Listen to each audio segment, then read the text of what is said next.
All right, welcome to today's Explainer. I am seriously thrilled you're here because we are looking at a story today that just completely defies logic.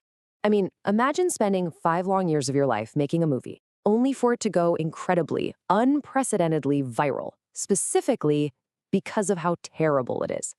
Today, we are decoding the Niu Lai phenomenon. It's a Chinese animated film that has completely baffled the traditional film industry and basically turned into a nationwide behavioral experiment. Okay, let's just dive right into this.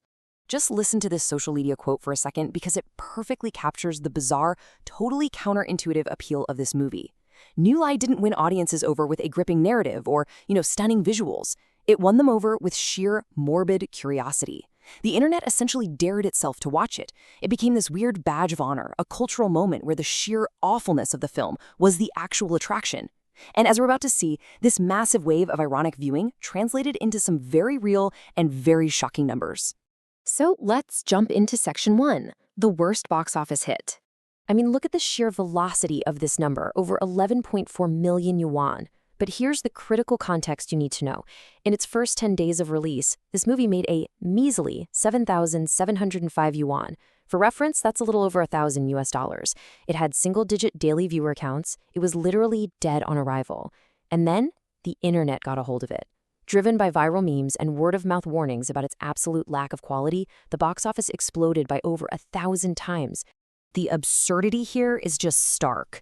You have Niu Lai, this film with zero marketing budget, no official trailers, and incredibly poor animation, suddenly holding its own in theaters against massive, highly polished Hollywood blockbusters like Spider-Man: Brand New Day and The Odyssey.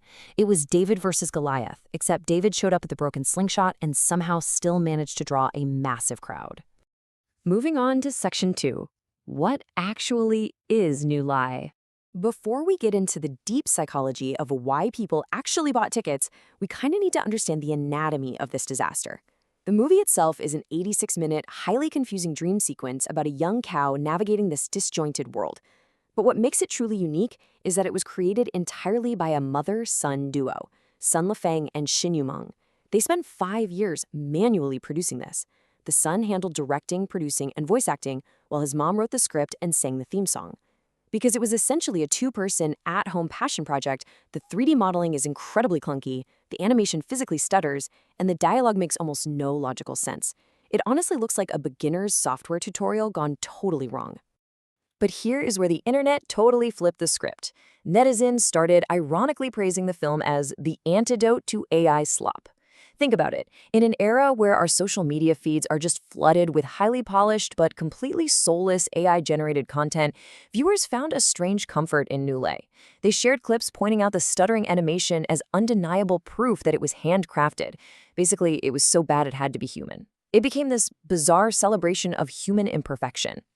And then, of course, came the memes. Niu Lai gained immense social currency for the most random reasons imaginable. Because the words bull and cow share the exact same character in Chinese, Niu, netizens started linking the film to the stock market. People were vowing online that they were buying tickets just to support a bullish market.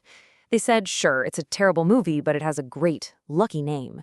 It basically stopped being a movie and transformed into a blank canvas for whatever joke the internet wanted to project onto it. Which brings us to section 3, the forbidden fruit effect. So how does an internet joke actually get people off their couches and paying money at a cinema? Well, the catalyst for this is the forbidden fruit effect. Also known as the Pandora effect, this is a psychological phenomenon where heavily warning against something actually makes it incredibly attractive.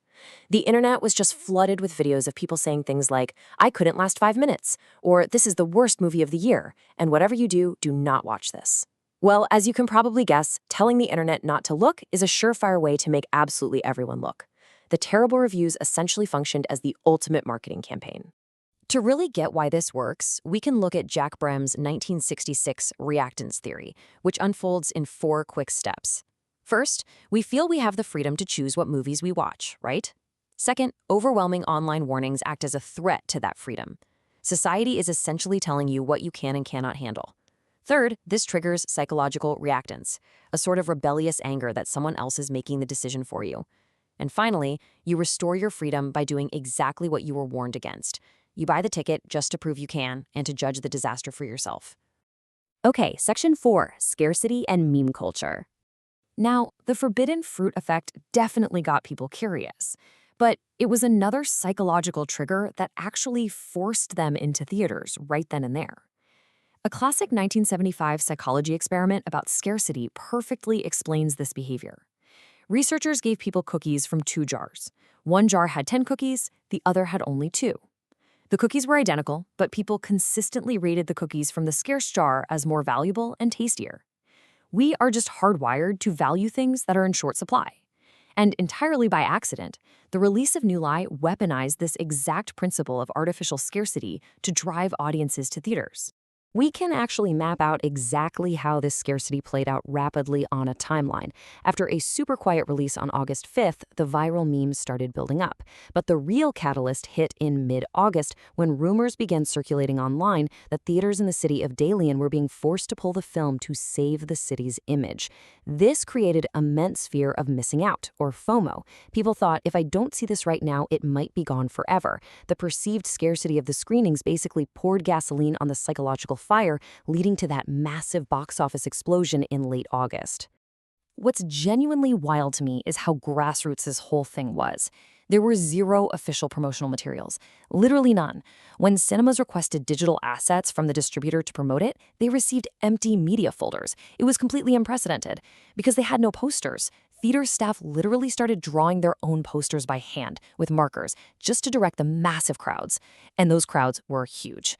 Fueled by the hype and the rumors, daily screenings skyrocketed from just 5 to nearly 12,000 across the country.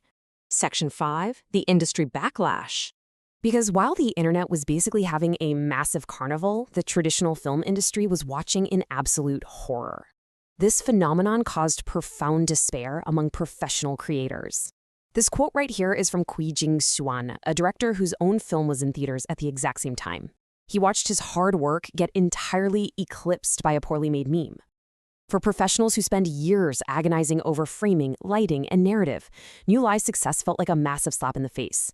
It invalidated the rules of their craft, leading some, like Kui, to question why they even bother making movies at all. This concern actually reached the highest levels of media commentary. State media outlets like the Beijing News impartially stepped in with a stark warning. They cautioned that while the viral hype brings short-term profits, cinemas risk severely damaging long-term viewer trust by lowering their standards to screen meme films. The argument makes sense.